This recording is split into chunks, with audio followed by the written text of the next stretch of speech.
નમસ્કાર દર્શક મિત્રો, આપ જોઈ રહ્યા છો D24/7 ન્યૂઝ। તો જોઈએ આજના મહત્વના સમાચાર ઉનાથી અમારા સંવાદદાતા આહિર કાળુભાઈ સાથે।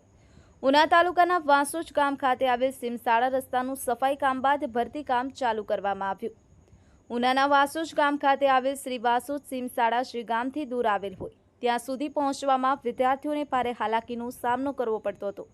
ત્યારે આજરોજ વાસોજ ગ્રામ પંચાયત તેમજ વાસોજ ગામના લોકોના સહયોગ દ્વારા ગામની સીમસાળા સુધીના રસ્તા વચ્ચે આવતા બાવળ તેમજ અનેક જગ્યાએ નડતરરૂપ વસ્તુની JCBના મદદથી રસ્તાના કરેલ દબાણ દૂર કરી સાફ કરી રસ્તાને ચોખ્ખો કરવામાં આવ્યો હતો।